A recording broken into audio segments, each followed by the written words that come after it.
देना। श्री सुखदेव जी बोले, हे राजा परीक्षित, कश्यप जी के बताए पयोव्रत का अनुष्ठान अदिति ने बड़ी सावधानी से नियम पूर्वक किया। जब अदिति की आराधना से भगवान प्रसन्न हुए तो पीतांबरधारी भगवान प्रकट हुए। उनकी 4 भुजाएं थीं, शंख चक्र गदा पद्म धारण किए थे। अदिति ने पृथ्वी पर लेटकर साष्टांग प्रणाम किया। प्रेमाश्रु बहाने लगी।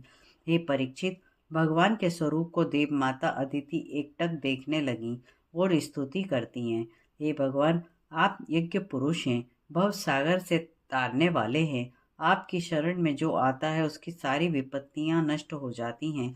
आप ही जगत की उत्पत्ति स्थिति लय करने वाले विश्व रूप हैं। मैं आपको नमस्कार करती हूँ। श्री सुखदेव जी बोले, जब देव माता अदिति ने इस प्रकार स्तुति की तब भगवान बोले, हे देव माता, तुम्हारी अभिलाषा को मैं जानता हूँ। तुम अपने पुत्रों के दुख से दुखी हो। दैत्यों ने उनकी सारी संपत्ति छीन ली है। तुम्हारी इच्छा है कि तुम्हारे पुत्र दैत्यों को जीतकर उनकी संपत्ति प्राप्त करें। तुम्हारे इंद्रादि पुत्र दैत्यों का नाश करने और खोए यश को प्राप्त करें। किंतु हे देवी, इस समय असुरों पर विजय प्राप्त नहीं की जा सकती, क्योंकि मैं तथा ब्राह्मण इस समय उनके अनुकूल हैं।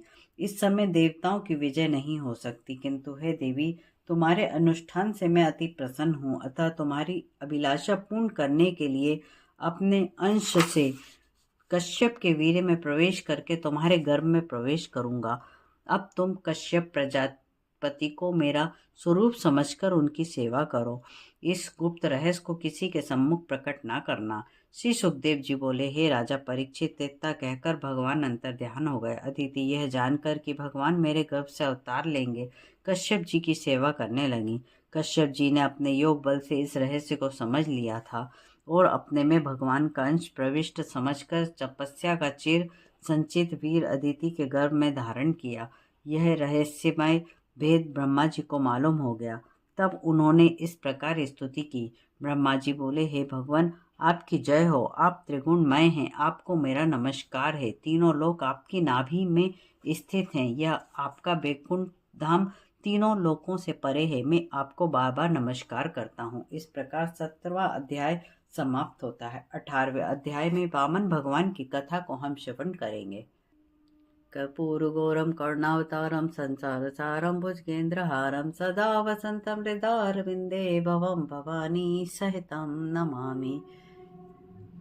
प्रेम से बोलिए जय श्री राधे, जय श्री कृष्ण।